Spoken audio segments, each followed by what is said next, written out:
Reading class 6 today I am going to tell history of the day 23 July. 23 July is celebrated as National Broadcasting Day. जय हिंद जय भारत। इसी के साथ मैं यहाँ पर श्रीकांत सर को सादर आमंत्रित करता हूँ। चलिए अब सबसे पहले तो आप सबको बहुत बहुत धन्यवाद। एक बार अपने लिए फूल खिला लो। प्रत्येक दिन बहुत सारे दिवस होते हैं। आज भी आजादी की लड़ाई के महत्वपूर्ण स्वतंत्रता सेनानी बाल गंगाधर तिलक लोकमान्य तिलक जिनको कहते हैं, और साथ साथ चंद्रशेखर आजाद, जो दोनों के जन्मदिन के लिए एक बार फूल खिलाओ सभी लोग। बहुत अच्छी बात है। इन दोनों महापुरुषों को सत नमन, कोटि कोटि नमन, क्योंकि इन सब ने देश की आजादी के लिए बहुत कुर्बानियां दी।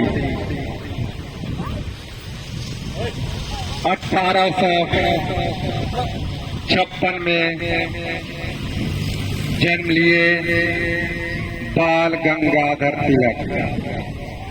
एक तरफ शिक्षक, दूसरी तरफ राजनेता और फिर पत्रकार भी। सबसे पहले उन्होंने सोचा था कि देश तो भाई गुलाम है, आजाद कैसे होगा, तो ज्यादा पत्रकारिता का क्षेत्र चुना ताकि ज्यादा से ज्यादा लोगों तक अपनी बातों को, अपनी वेदनाओं को पहुंचाया जा सके, लोगों को जागरूक किया जा सके। केसरी पत्रिका निकालते थे, फिर महाराष्ट्र दर्पण वगैरह था, वो भी निकलता था इन सबके द्वारा। उन्हीं का कथन है कि स्वतंत्रता हमारा जन्मसिद्ध अधिकार है, हम उसे लेकर रहेंगे। स्वतंत्रता हमारा जन्मसिद्ध अधिकार है, हम उसे लेकर रहेंगे। उसके 50 वर्षों के बाद यानी 1906 में जन्मे चंद्रशेखर आजाद। 15 साल की उम्र में ही देश की आजादी के लिए अपने घर को छोड़ दिया। इतनी जिज्ञासा, इतनी आतुरता देश को आजाद कराने के लिए कि जगह जगह बहुत सारे मीटिंग। गरीब परिवार के वो भी थे, लेकिन देश को आजाद कराने की लड़ाई लड़ने के लिए क्या चाहिए? पैसे भी तो चाहिए, हथियार भी चाहिए। कई बार कई काम भी किया। तो एक बार क्या हुआ कि अंग्रेजों के साथ जब मुठभेड़ हुआ, यानी लड़ाई छिड़ी, अंग्रेजी सिपाही ने किसी हमारे आंदोलनकारियों को मार दिया। इन्होंने क्या किया कि एक पत्थर चलाकर उन अंग्रेज सिपाहियों को मारा। वो दौड़ कर पकड़ते पकड़ते रह गए, लेकिन चंद्रशेखर आजाद नहीं पकड़ा। लेकिन चूंकि ये टीका चंदन करते थे, फिर कुछ दिनों के बाद पकड़ लिए गए। जब जज के सामने पेश किया गया, किनको? चंद्रशेखर आजाद को। जज ने पूछा, तुम्हारा नाम क्या है? क्या कहा? आजाद। तुम्हारे पिता का नाम स्वतंत्रता और तुम्हारे घर का पता जेल खाना। ठीक है। अंग्रेज जज ने सजा सुनाई, सजा दी, कुछ कोरे बरसाए। फिर भी देखो ना, चाहे जितनी ही यातना मिले, चंद्रशेखर झुकने वाले नहीं थे।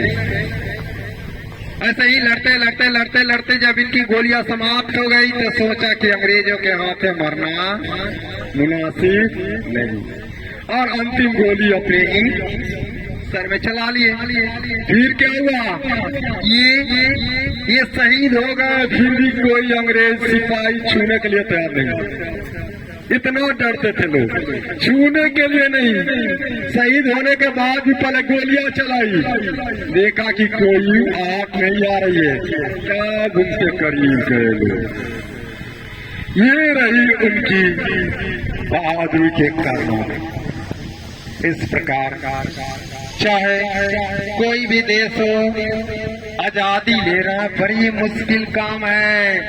इसलिए आप सब बच्चों का, हम सब नागरिकों का ये परम कर्तव्य बनता है कि हमारी शिक्षा, हमारे काम वैसे हो कि देश फिर भविष्य में कभी गुलाम नहीं हो, क्योंकि गुलामी से छुटकारा पाना इतना आसान नहीं है भाई, इतना आसान नहीं है। चंद्रशेखर को एक बार डकैती भी करनी पड़ेगी, जिसका नाम होता है काकोरी कांड। पैसे की जरूरत थी, पैसे कहाँ मिलेंगे। फिर अंग्रेजों की तिजोरी लिए हुए ट्रेन जा रही थी, फिर उसी पर हमला बोले लोग और तिजोरी को लूट लिए। काकोरी कांड से नाम से जाना जाता है। तो इस प्रकार इनके इतिहास में तो बहुत सारे किस्से, कहानियां भरी पड़ी है इनके बहादुरी का। हम सबको आज उनके जन्मदिन पर निश्चित रूप से हम सबको भी प्रण करना चाहिए।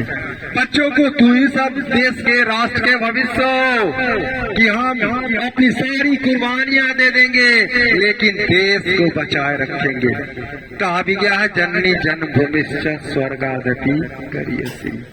जननी और जन्मभूमि का स्थान स्वर्ग से भी ऊपर होता है। बचाएंगे ना, देश को सुरक्षित रखेंगे ना, देश को रखेंगे ना, अपने परिवार से ऊपर होता है। एक बार की घटना है कि किसी ने गरीबी के कारण पैसा दिया इनको कि अपने घर के मम्मी पापा को दे देना। फिर क्या किया, उससे उन्होंने क्या किया, बंदूक और हथियार खरीदना शुरू कर दिया, क्योंकि अंग्रेजों से लड़ना था। देश समाज से ऊपर, देश परिवार से ऊपर होता है, अपने प्राण से भी ऊपर होता है। चलो इन्हीं बातों के साथ पुनः इन दोनों शहीदों को कोटि कोटि नमन करते हुए तालियों से स्वागत करेंगे और मैं अपनी वाणी को समाप्त करता हूँ। चलिए मैं बता दूं, आधार कार्ड जिनके बने हैं वह आजकल में जमा करें, एंट्री कराना बहुत जरूरी है। जिनका एडमिशन नहीं हुआ है आज ही एडमिशन करा ले, जिनका भी एडमिशन नहीं हुआ है आज एडमिशन करा ले। साथ साथ सभी बच्चे प्रतिदिन विद्यालय अवश्य आए और ससमय आए। देखो 9 बजे के बाद आते हुए गड़बड़ है, ये गड़बड़ है। और उस पार से आने वाले बच्चे अगर प्रार्थना शुरू के बाद आते हैं तो उधर ही रुके रहेंगे, जब तक कोई जाएगा नहीं बुलाने के लिए तब तक रोड क्रॉस नहीं करेंगे। छुट्टी के बाद भी यहाँ कोई शिक्षक रहेंगे, वो बैनर आएगा तभी रोड पार करना, अन्यथा नहीं पार करना, रुके रहना। सुन लिया हो आप लोग, यहाँ किसी का कट्टर गिरा हुआ है भाई, किसी का कट्टर भुलाया हुआ है, ले जाएंगे, ले लेंगे जिसका भी कट्टर हुआ। चलो और कोई तो बात है नहीं। 6, 7, 8 के बच्चे इंस्पायर अवार्ड, क्या हुआ? अरे जहाज देख लो जहाज।